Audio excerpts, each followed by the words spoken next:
السلام علیکم ورحمۃ اللہ وبرکاتہ۔ الحمد للہ وقفا والصلاة والسلام علی سید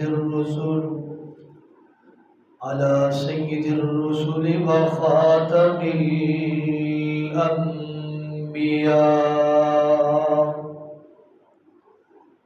اللهم صل على محمد وعلى آل محمد كما صليت على إبراهيم وعلى آل إبراهيم إنك حميد مجيد۔ اللهم بارك على محمد وعلى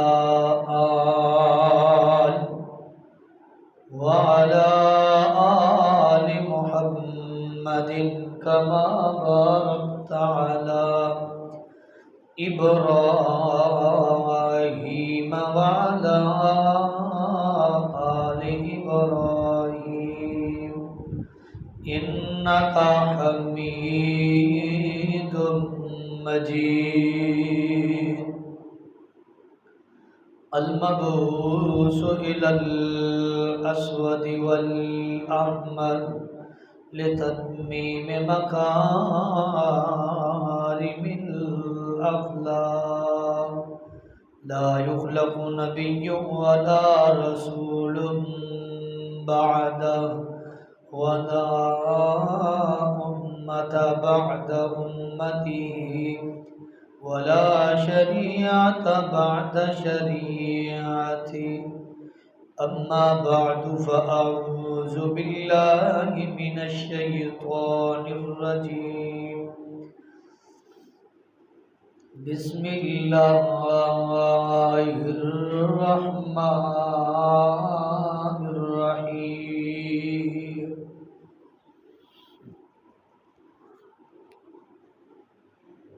وأقيموا الصلاة وآتوا الزكاة واركعوا مع الراكعين۔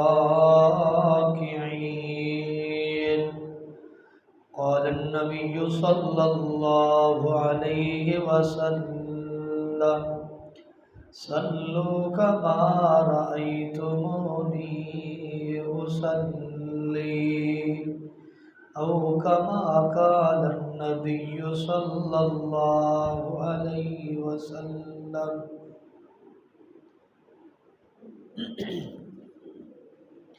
مختصر حمد و ثنا اور درود و سلام کے بعد میں دعا گو ہوں اللہ رب کائنات مجھے حق گوئی کی توفیق عطا فرمائے، اور پھر اس کے بعد مجھے اور آپ جمیع ساتھیوں کو قرآن و سنت پر عمل پیرا ہونے کی توفیق عطا فرمائے۔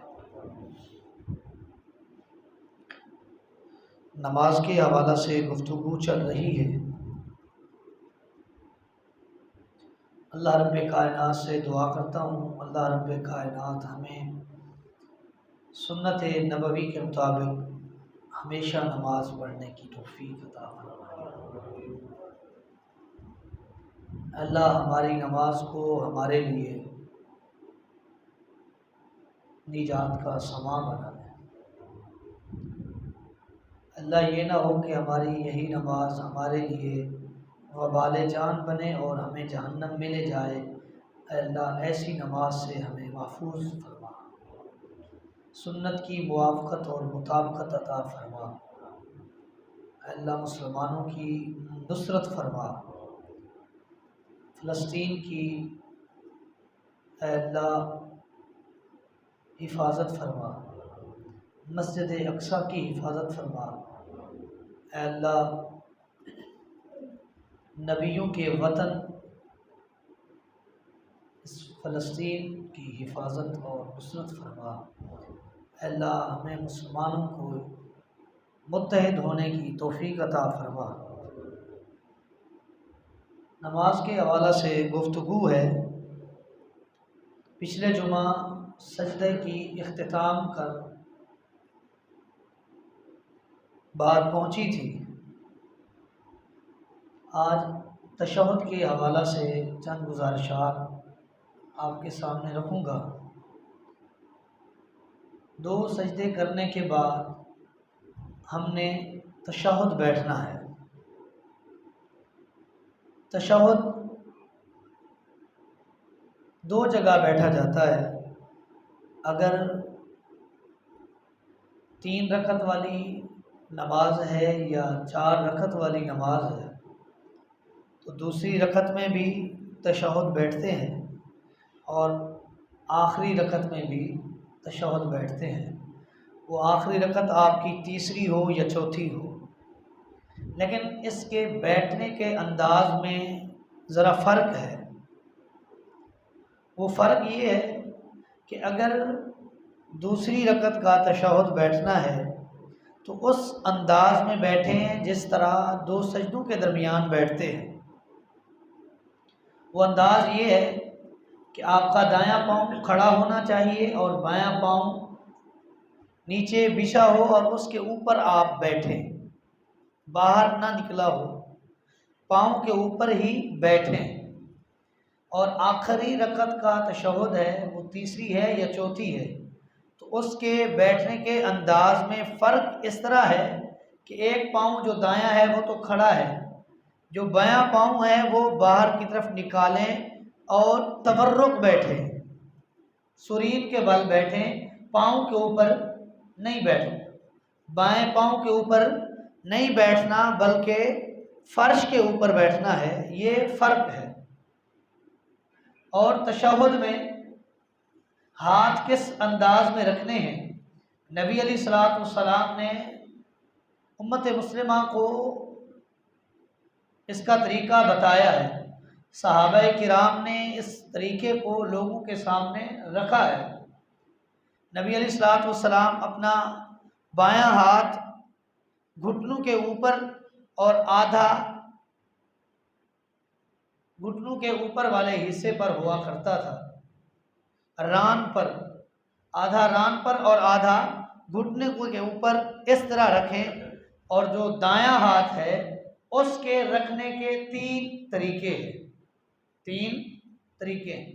نمبر 1 کہ یہ جو آخر والی 2 انگلیاں ہیں ان کو کلوز کریں اور یہ دوسری جو ہے درمیانی بڑی انگلی اس کے اوپر انگوٹھا رکھیں اور یہ جو انگشت شہادت ہے، یہ شہادت والی انگلی ہے، یہ اٹھی ہونی چاہیے اور بار بار ہلاتے رہیں، اس کے ساتھ اشارہ کرتے رہیں۔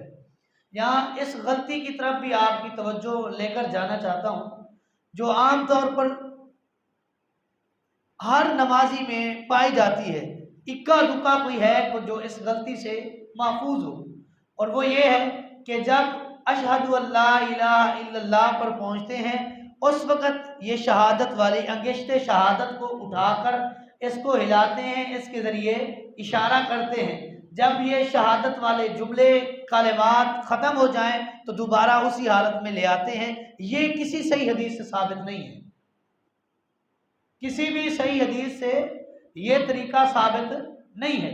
جہاں بھی شہادت کے لیے یا تشہد کے لیے بیٹھنا اور اس کے ہاتھ رکھنے کا انداز آیا ہے وہاں یہی بات آئی ہے کہ جب بھی شہادت کے تشہد کے لیے بیٹھیں، جب بھی تشہد کے لیے بیٹھیں تو دائیں ہاتھ کی انگشت شہادت والی انگلی اٹھی ہونی چاہیے اور ہل رہی ہو اور اس کے ساتھ اشارہ کر رہے ہوں، اس کی حرکت بند نہیں ہونی چاہیے، اس کی حرکت بند نہیں ہونی چاہیے۔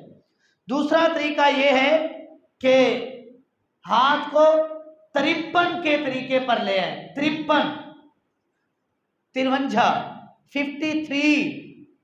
53 کا نقشہ بنائیں، اور وہ یہ ہے کہ یہ جب یوں کریں گے نا تو یہ 5 بن گیا، عربی میں 5 اس طرح، اور یہ تو 53 کا نشان بن جائے گا۔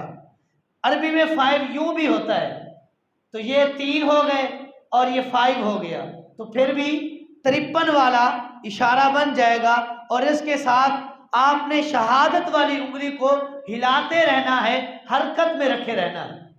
اس کی حرکت بند نہیں کرنی، تھوڑی دیر کے بعد اس کو ہلائیں. یہ نہیں ہے کہ اشہد ان لا الہ الا اللہ کے وقت اس کا اشارہ کریں، اس کو ہلائیں، اس کو اٹھائیں، پھر اس کے بعد وہی ساکت کر کے رکھ دیں. یہ نبی علیہ الصلوۃ والسلام سے ثابت نہیں ہے.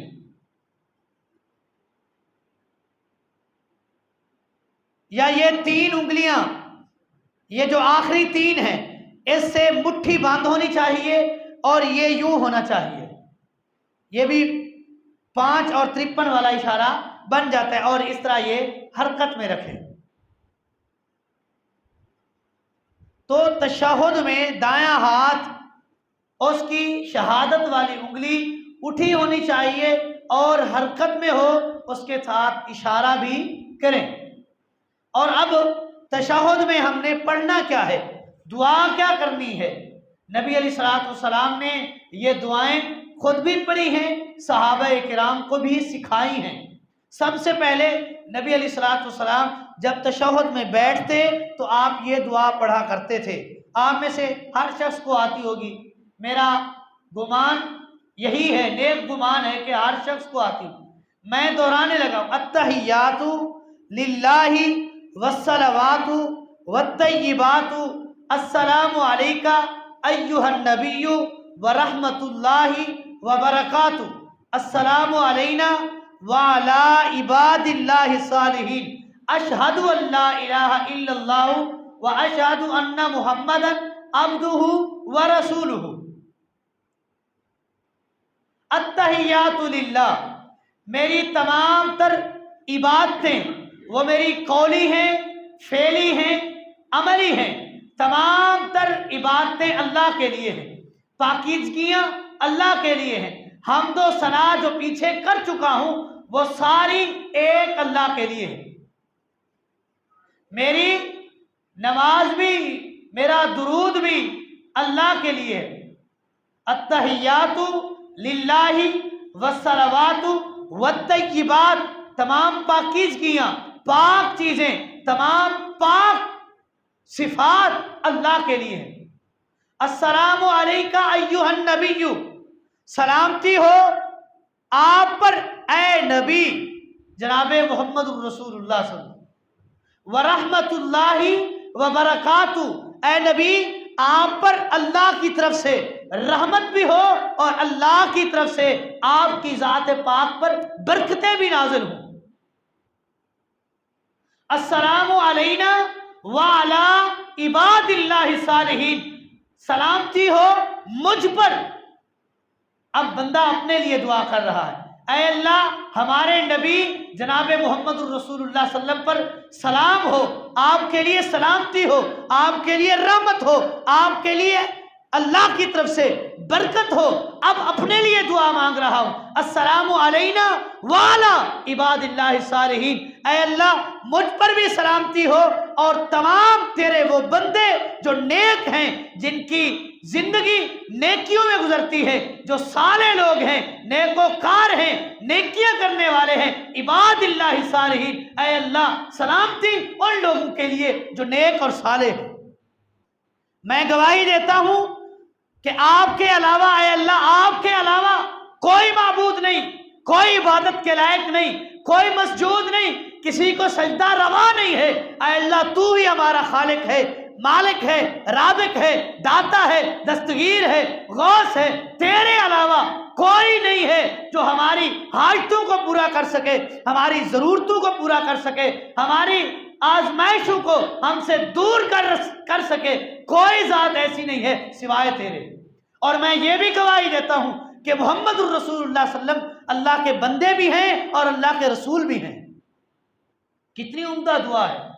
اپنے لیے بھی دعا کی، اپنے نبی جناب محمد الرسول اللہ صلی اللہ علیہ وسلم کے لیے بھی دعا کی، اور اپنی عبادات کا محور بھی اللہ رب کائنات کو ٹھہرایا. اے اللہ ہماری تمام تر عبادتیں تیرے لیے ہیں. جتنی بھی عبادتیں ہم کر رہے ہیں، کر چکے ہیں، کرتے رہیں گے قیامت تک، جب تک زندہ ہے، ساری عبادتوں کا محور اے اللہ تو ہی ہے.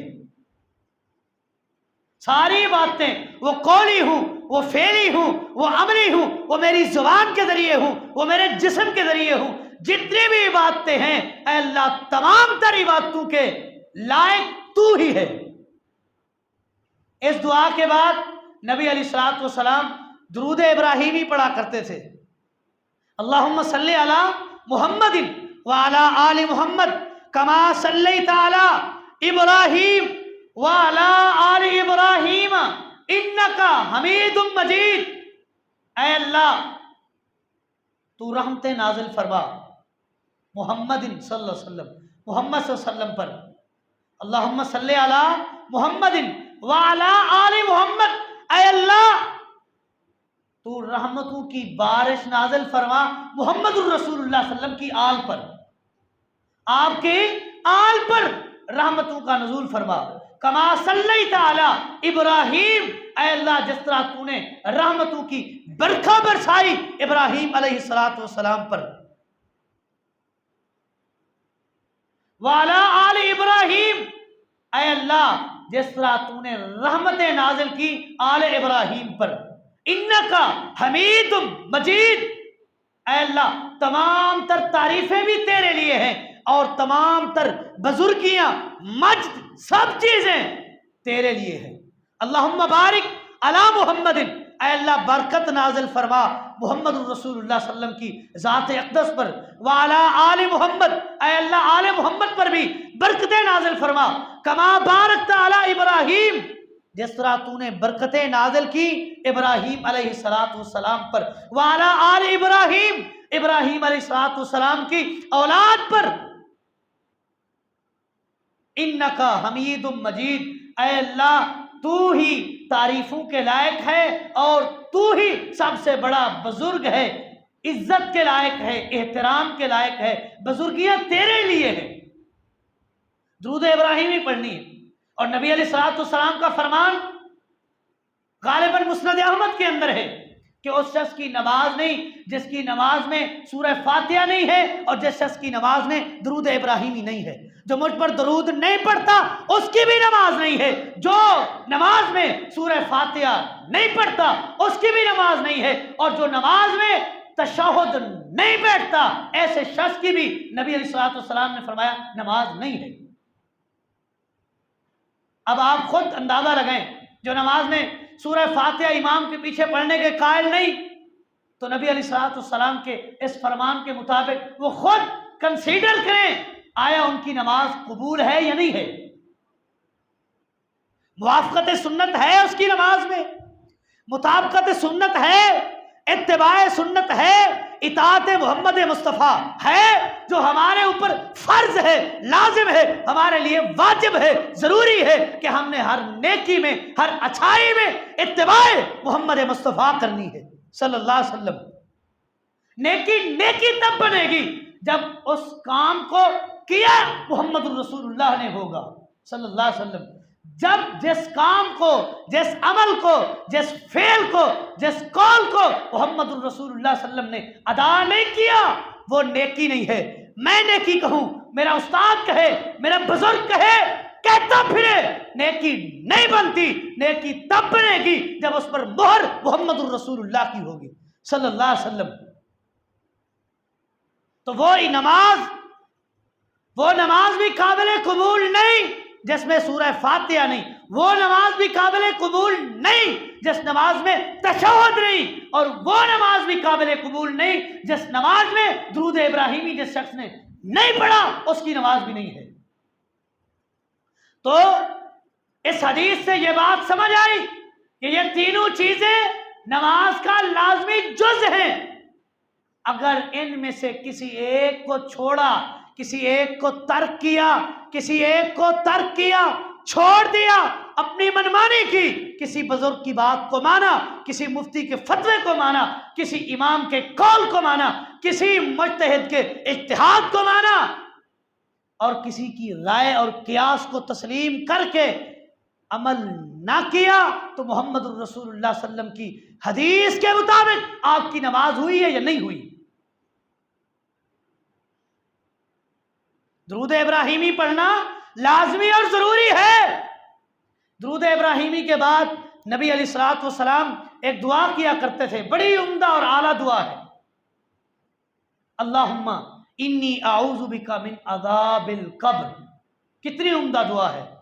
اے اللہ میں تیری پناہ میں آتا ہوں، تیری پناہ چاہتا ہوں، اے اللہ تجھ سے پناہ مانگتا ہوں۔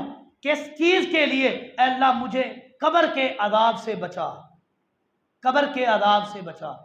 قبر ایک ایسی وادی ہے کہ جب جس میں انسان کو ایک مرتبہ دفن کیا جائے گا تو حدیث کے الفاظ ہیں قبر کسی کو معافی نہیں دیتی۔ ایک دفعہ اس کو اس طرح اس کو سمیٹے گی، اپنے دونوں حصوں کو ملائے گی۔ حدیث کے الفاظ ہیں نبی علیہ الصلوۃ والسلام نے فرمایا ایسا ہوگا جیسے ادھر کی پسلیاں ادھر آ گئیں اور ادھر کی ادھر آ گئیں۔ قبر کا عذاب بڑا بھیانک ہے۔ آج کل motivational speaker T V channels پر بیٹھ کر بات کرتے ہیں کہ قبر کا عذاب کہاں ہے، کیسے ہوگا، اور بڑی بڑی منطق جھاڑتے ہیں کہ ایک قبر ہے اس کے ساتھ ایک اور قبر ہے، یا بعض اوقات یہ منطق بھی سناتے ہیں کہ ایک جگہ پر کئی مردے دفن کیے جاتے ہیں، ایک نیک ہے ایک بد ہے، تو نیک کے لیے جنت ہے اور بد کے لیے جہنم ہے، تو کیسے ان دونوں کو، ایک کو جنت کا لباس پہنایا جائے اور دوسرے کو جہنم کا عذاب ملے؟ عقل تسلیم نہیں کرتی۔ اور اپنے عقل کا علاج کر، نیورو سرجن کو دکھا، اپنا چیک اپ کرا، یہ عقل تسلیم کرے یا نہ کرے، محمد الرسول اللہ صلی اللہ علیہ وسلم نے بات بیان کر دی، ماننا پڑے گا۔ کیوں ہمیں بات تسلیم کرنی ہے محمد الرسول اللہ کی؟ تیری آراء نہیں ماننی، تیری عقل کی، سوچ کی، فکر کی ہم نے پیروی نہیں کرنی، ہم نے پیروی کرنی ہے محمد الرسول اللہ صلی اللہ علیہ وسلم کی حدیث کی، آپ کی سنت کی۔ آپ نے کہہ دیا، ہم نے مان لیا کہ جہاں جنت بھی، قبر میں جنت کا لباس بھی پہنایا جاتا ہے اور جہنمی کو جہنم کا لباس بھی پہنا جاتا ہے۔ کس لیے؟ ان کے اعمال کی وجہ سے۔ اور یہ بات بیان کس نے کی؟ آمنہ کے لال جناب محمد الرسول اللہ صلی اللہ علیہ وآلہ وسلم۔ اللہم انی اعوذ بک من عذاب القبر واعوذ بک من عذاب جہنم۔ اے اللہ میں تیری پناہ میں آتا ہوں، تیری پناہ چاہتا ہوں، مجھے جہنم کے عذاب سے بچا، جہنم کی آگ سے بچا۔ جہنم کی آگ کیسی آگ؟ نبی علیہ الصلوۃ والسلام نے فرمایا جہنم کا ایک حصہ اپنی آگ دوسرے حصے کی آگ سے پناہ مانگتا ہے۔ تو ہم ذرا سا دیگچی یا توا گرم ہو، لوہا گرم ہو، ہاتھ رکھنا برداشت نہیں کرتے، اتنے نازک اور نحیف ہیں۔ اور جب اسی انسان کو رب کائنات نے جہنم میں ڈالنا ہے تو کیا بنے گا انسان تیرا؟ اس جہنم کے ایندھن بننے سے پہلے اپنے رب کو راضی کر لو، اپنے گناہوں کی معافی مانگ لو۔ مجھ سمیت ہر شخص اپنے رب سے اپنے گناہوں کی معافی مانگ لے، رب کو راضی کر لے۔ یہ نہ ہو کل قیامت کے دن ہمیں بھی اللہ کی طرف سے آرڈر آئے کہ اس شخص کو جہنم میں اوندھے منہ پھینک دو۔ اللہم انی اعوذ بک من عذاب جہنم واعوذ بک من فتنۃ المحیا والممات۔ اے اللہ زندگی اور موت کے فتنے سے بھی محفوظ فرما۔ کتنی عظیم دعا ہے، محمد الرسول اللہ صلی اللہ علیہ وسلم نے سکھائی ہے، ہمیں درس دیا ہے، صحابہ کو بتایا ہے، صحابہ نے بیان کیا، ہم نے سیکھ لیا۔ کتنی عظیم دعا، اے اللہ ہمیں زندگی اور موت کے فتنے سے محفوظ فرما۔ وَأَعُوذُ بِكَ مِن فِتْنَةِ الْمَسِيحِ الدَّجَّالِ۔ اے اللہ دجال کے فتنے سے بھی ہمیں محفوظ فرما، دجال کے فتنے سے بھی محفوظ فرما۔ دجال کا فتنہ کتنا بڑا فتنہ ہوگا، اس کی لپیٹ میں ظاہراً نیک لوگ آئیں گے۔ اے اللہ ہمیں دجال کے فتنے سے محفوظ رکھ۔ نبی علیہ الصلوۃ والسلام فرماتے ہیں کہ آدم علیہ الصلوۃ والسلام سے لے کر مجھ تک